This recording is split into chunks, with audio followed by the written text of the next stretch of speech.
ಸರ್ಕಾರಿ ನೌಕರರ ಸಂಘದ ಅಧ್ಯಕ್ಷ ಮತ್ತು ಖರ್ಜಾಸಿ ಹುದ್ದೆಗೆ ನಾಳೆ ಚುನಾವಣೆ ನಡೆಯುತ್ತಿದೆ. ಬೆಂಗಳೂರು ಕಬ್ಬನ್ ಪಾರ್ಕ್ ಸಂಘದ ಕಚೇರಿ ಆವರಣದಲ್ಲಿ ನಾಳೆ ಬೆಳಗ್ಗೆ 9 ರಿಂದ ಸಂಜೆ 4 ಗಂಟೆಯವರೆಗೆ ನಡೆಯಲಿದೆ. 971 ಪ್ರತಿನಿಧಿಗಳು ನಾಳೆ ಮತದಾನ ಚಲಾವಣೆ ಮಾಡಲಿದ್ದಾರೆ. ಅಧ್ಯಕ್ಷ ಸ್ಥಾನಕ್ಕೆ ಹಾಲಿ ಅಧ್ಯಕ್ಷ ಸಿಎಸ್ ಷಡಾಕ್ಷರಿ ಖಜಾರ್ಸಿ ಸ್ಥಾನಕ್ಕೆ ನಾಗರಾಜ್ ಜಮ್ಮನವರ್ ಕಣದಲ್ಲಿ ಇಳಿಯಲಿದ್ದಾರೆ.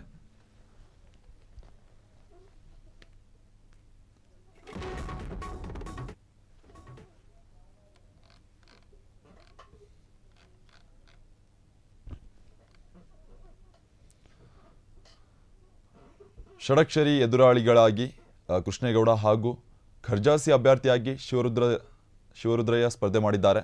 ಕಳೆದ 5 ವರ್ಷಗಳಲ್ಲಿ ಅಧ್ಯಕ್ಷರಾದ ವೇಳೆ ಸಂಘದ ಸ್ಥಾನಗಳಲ್ಲಿ ಅಧಿಕಾರವೆಂದು ತಿಳಿಯದೆ ಸರ್ಕಾರಿ ನೌಕರರ ಸಮಸ್ಯೆ ಸವಾಲುಗಳನ್ನು ನಿಭಾಯಿಸಿದ್ದೇನೆ.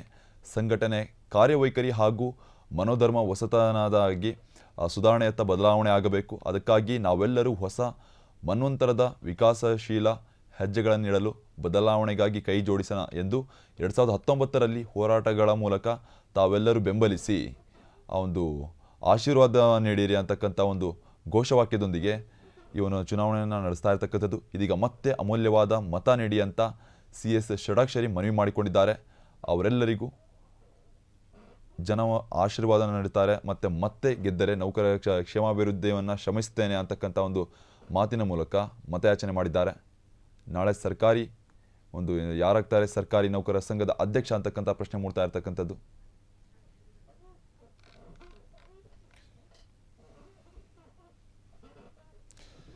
ಇನ್ನು ಈ ಬಗ್ಗೆ ಷಡಾಕ್ಷರಿ ಜೊತೆ ನಮ್ಮ ಪ್ರತಿನಿಧಿ ಕೃಷ್ಣ ನಡೆಸಿರೋ ಚಿಟ್ಚಾಟ್ ಇಲ್ಲಿದೆ.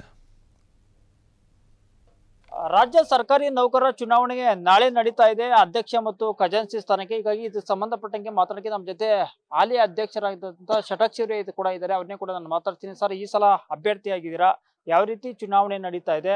ಈ ಬಾರಿ ಷಡಕ್ಷರಿ ಗೆಲ್ಲುವಂತ ವಿಶ್ವಾಸ ಇದೆಯಾ ಸರ್? ರಾಜ್ಯ ಸರ್ಕಾರಿ ನೌಕರ ಸಂಘದ ಚುನಾವಣೆ 5 ವರ್ಷಕ್ಕೊಮ್ಮೆ ಆಗುತ್ತೆ. ನಾಳೆ ಶುಕ್ರವಾರ ಚುನಾವಣೆ ನಡೀತಾ ಇದೆ. ರಾಜ್ಯಾಧ್ಯಕ್ಷ ಸ್ಥಾನಕ್ಕೆ ನಾನು ಸ್ಪರ್ಧೆ ಮಾಡಿದ್ದೇನೆ. ಹಾಗೆ ಕಲ್ಯಾಣ ಕರ್ನಾಟಕ, ಉತ್ತರ ಕರ್ನಾಟಕದ ಭಾಗದಿಂದ ನಾಗರಾಜ್ ಜಮ್ಮಣ್ಣವರು ಕೂಡ ಸ್ಪರ್ಧೆಯನ್ನು ಮಾಡಿದ್ದಾರೆ. ಅವ್ರು ಕೂಡ ಆರೋಗ್ಯ ಇಲಾಖೆಯಿಂದ ರೆಪ್ರೆಸೆಂಟ್ ಮಾಡ್ತಾ ಇದ್ದಾರೆ. 2 ಸ್ಥಾನಗಳಲ್ಲಿ ಚುನಾವಣೆ ನಡೀತಾ ಇದೆ. ಒಂದು ಅಭೂತಪೂರ್ವವಾಗಿರುವಂತಹ ಬೆಂಬಲ ಮತ್ತು ವಿಶ್ವಾಸ, ಒಂದು ನಂಬಿಕೆ, ಒಂದು ಭಾವನೆಗಳ ಮೇಲೆ ಈ ಚುನಾವಣೆ ನಡೀತಾ ಇದೆ.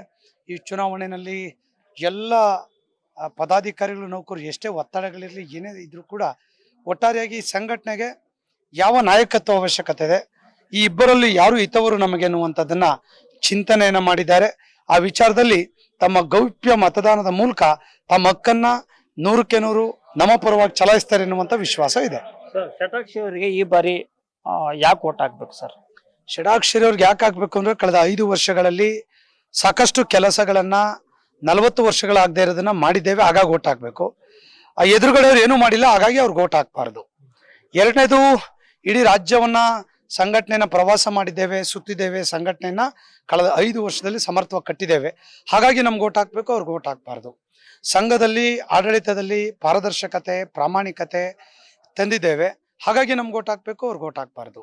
ಇದರ ಜೊತೆ ಸರ್ಕಾರದಲ್ಲಿ 7th ಪೇ ಕಮಿಷನ್ ಅನ್ನ ನಾವು ಕೊಡಿಸಿದ್ವಿ, IR ಅನ್ನ ಕೊಡಿಸಿದ್ವಿ, ಹಾಗಾಗಿ ನಮ್ಮ ಮತವನ್ನ ಹಾಕ್ಬೇಕು ಅನ್ನುವಂಥದ್ದು ಒಂದು.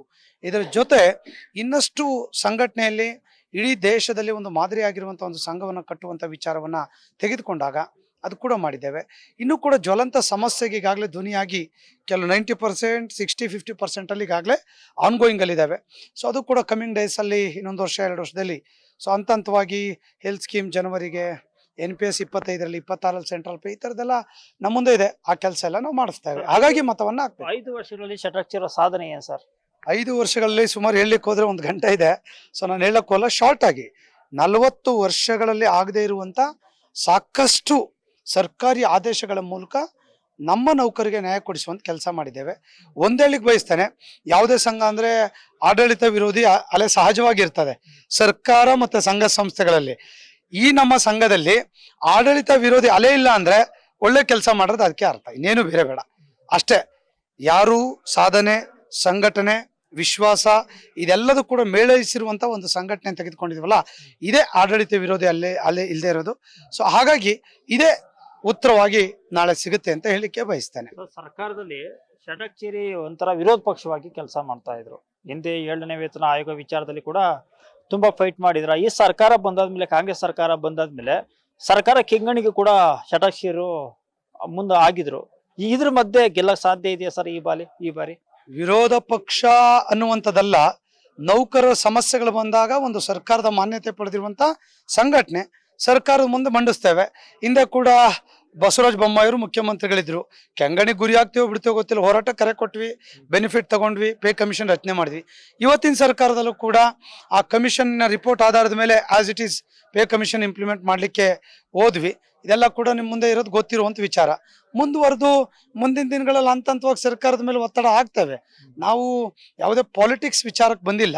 ನಮ್ಮ ಸಂಘಟನೆ ಇರೋದು ನಮ್ಮ ನೌಕರ ಬೇಡಿಕೆ ಈಡೇರಿಸಲಿಕ್ಕೆ ನಮ್ಮನ್ನು ಆಯ್ಕೆ ಮಾಡೋದು. ಸೊ ಆ ವಿಚಾರದಲ್ಲಿ ನಾವು ಒತ್ತಡ ಹಾಕಿ ಕೆಲಸ ಮಾಡ್ಕೊಡ್ತೇವೆ ಬಿಟ್ರೆ ಅದನ್ನ ರಾಜಕೀಯ ಅನ್ನುವಂಥದ್ದಾಗ್ಲಿ ಅಥವಾ ಆಡಳಿತ ಪಕ್ಷದ ಸರ್ಕಾರ ಅನ್ನುವಂಥದ್ದಾಗ್ಲಿ ಅಲ್ಲ. ಸೊ ಆಡಳಿತದ ಪಕ್ಷದ ಸರ್ಕಾರ ಅಂದ್ರೆ ಮುಖ್ಯಮಂತ್ರಿಗಳು, ಉಪಮುಖ್ಯಮಂತ್ರಿಗಳು ಮುಖ್ಯ ತಾನೇ, ಅವ್ರು ತಾನೇ ಇಳಿಬೇಕಾಗಿದೆ. ಅವ್ರೇನು ಹೇಳಿಲ್ಲಲ್ಲ, ಅವ್ರು ಹೇಳಿದ್ರೆ ತಾನೇ ಆ ಚರ್ಚೆಗಳು ಬರ್ತದೆ. ಸಹಜ, ನಮಗೆ ನಂದೇ ಆದ ಫಾಲೋಯರ್ಸ್ ಇರ್ತಾರೆ, ಎಲ್ಲ ಪಕ್ಷದಲ್ಲಿ ಇರ್ತಾರೆ, ಎಲ್ಲ ಜಾತಿಲಿ ಇರ್ತಾರೆ, ಇಲಾಖೆಯಲ್ಲಿ ಇರ್ತಾರೆ, ಸ್ನೇಹಿತರುಗಳಿರ್ತಾರೆ, ಹಾಗೆ ಅವ್ರಿಗೂ ಕೂಡ ಇರ್ತಾರೆ, ಹೇಳಿರ್ತಾರೆ. ಬಟ್ ಒಂದು ಕೆಲವು ಸಂಗತಿಗಳು ಕೂಡ ಕೇಳಿದಾಗ ಅನ್ಸುತ್ತೆ. ಸಪೋಸ್ ಚುನಾವಣೆ ಅಂದಾಗ ಅವೆಲ್ಲ ಸಹಜ, ಗೆಲ್ಲಲಿಕ್ಕೆ ತಮ್ಮದೇ ಆದ ತಂತ್ರಗಾರಿಕೆಗಳನ್ನ ಅವ್ರು ಬಳಸ್ತಾರೆ. ಸೊ ಹಾಗಾಗಿ ನಮ್ಮ ಕೆಲಸ, ಕಾಯಕ, ಸೇವೆ ಅನ್ನುವಂಥ ತಂತ್ರಗಾರಿಕೆ ಬಳಸ್ತೇವೆ. ಸೊ ಅವರು ಬೇರೆ ಬೇರೆ ಬಲಗಳನ್ನ ಬಳಸಿ ಗೆಲ್ಲಕ್ಕೆ ಹೋಗ್ತಾರೆ. ನಮ್ಮ ನೌಕರರು ತುಂಬಾ ಬುದ್ಧಿವಂತರು, ಯಾವ್ಯಾವ ಬಲಗಳಿಗೆ ಏನೇನ್ ಮಾಡ್ಬೇಕು ಉತ್ತರವನ್ನ 27ನೇ ತಾರೀಕು ಕೊಡ್ತಾರೆ. ಸರ್, ನಿಮ್ಮ ಸೋಲ್ಸ್ಬೇಕಂತ ಸರ್ಕಾರ ಒಂದಾಗಿ ತಂತ್ರ ಮಾಡ್ತಾ ಇದೆ ಅನ್ನೋ ಆರೋಪ ಕೂಡ ಇದೆ. ಅದೇ ಸರ್ಕಾರ ನಮ್ಮನ್ನು ಸೋಲ್ಸ್ಬೇಕಾಗ್ತದೆ ಅನ್ನೋದು ನೀವ್ ಹೇಳ್ತಾ ಇದ್ದೀರಾ, ನನಗ್ ಗೊತ್ತಿಲ್ಲ. ಸೊ ಖಂಡಿತ ನನ್ನ ಗಮನಕ್ಕೆ ಆ ಥರದ್ದೇನಿಲ್ಲ. ನಾನು ಹೇಳಿದ್ನಲ್ಲ, ಸರ್ಕಾರದಲ್ಲಿ ಅದೇ ಯಾರ್ಯಾರು ಅವ್ರಿಗೆ ಅಭಿಮಾನಿಗಳು, ಫಾಲೋಯರ್ಸ್ ಆ ಥರ ಇರ್ಬೋದು. ಸೊ ಅದೆಲ್ಲ ಮತವಾಗಿ ಪರಿವರ್ತನೆ ಆಗ್ತದೆ ಅನ್ನುವಂತ ವಿಚಾರದಲ್ಲಿ ನನಗೆ ನಂಬಿಕೆ ಇಲ್ಲ. ಸರ್, ಈ ಬಾರಿ ಗೆಲ್ಲುವಂತ ವಿಶ್ವಾಸ ಇದೆಯಾ ಸರ್? ಮನೆ ಮಾತು 100ಕ್ಕೆ 100 ಗೆಲ್ಲುವಂತ ವಿಶ್ವಾಸ ಇದೆ. ನಾವು ಮಾಡಿರುವಂತ ಕೆಲಸ, ಕಾರ್ಯಕ್ರಮ, ಯೋಜನೆ, ಯೋಚನೆಗಳು ಮತ್ತೆ ನೌಕರರ ನಮ್ಮ ಮೇಲೆ ಇಟ್ಟಿರುವಂತ ಒಂದು ನಂಬಿಕೆಯನ್ನು ನಾವು ಕಳೆದ 5 ವರ್ಷಗಳಿಂದ ಉಳಿಸ್ಕೊಂಡಿದ್ದೇವೆ. ಯಾವುದೇ ಬ್ಲಾಕ್ ಮಾರ್ಕ್ ಇಲ್ಲ. ಅಥವಾ ನಮ್ಮ ಸಂಘದಲ್ಲಿ ಇವತ್ತೆಲ್ಲ ಯಾವ ಸಂಘದಲ್ಲೂ ಕೂಡ 22 ಕೋಟಿ ಪಾರದರ್ಶಕವಾಗಿ ಹಣ ಉಳಿಸ್ಲಿಕ್ಕೆ ಸಾಧ್ಯ ಇಲ್ಲ. ಈ ಎಲ್ಲ ಕಾರಣ. ಆಮೇಲೆ ಪ್ರತಿ ತಾಲೂಕಿಗೆ ಹೋಗಿ ಸಂಘಟನೆ ಕಟ್ಟಿದ್ದೇವೆ, ಪ್ರತಿ ತಾಲೂಕಿನ ಕಾರ್ಯದರ್ಶಿ ಖಜಾಂಚಿಗೆ ಮತದಾನದ ಹಕ್ಕನ್ನು ನೀಡಿದ್ದೇವೆ. ಸೊ ಹೀಗೆ ಎಲ್ಲ ಕಾರಣಗಳು ಕೂಡ ಇವತ್ತು ನಮಗೆ ಫಲಿತಾಂಶದ ಮೂಲಕ ಬರ್ತದೆ. ನಮ್ಮ ಜಾಗ್ರಫಿಕಲಿ ಬೆಂಗಳೂರು ಅರ್ಬನ್, ಮಧ್ಯ ಕರ್ನಾಟಕ ನಾನು ರೆಪ್ರೆಸೆಂಟ್ ಮಾಡ್ತೀನಿ, ನಮ್ಮ ಖಜಾಂಚಿಗಳು ನಾರ್ತ್ ಕರ್ನಾಟಕ ಮಾಡ್ತಾರೆ. ನಮ್ಮ ಎದುರುಗಡೆ ಟೀಮ್ಗೆ ಹೇಳ್ಕೊಳ್ಳುವಂತ ಆ ಥರದ್ದು ಯಾವುದೇ ಸಂಗತಿಗಳಿಲ್ಲ.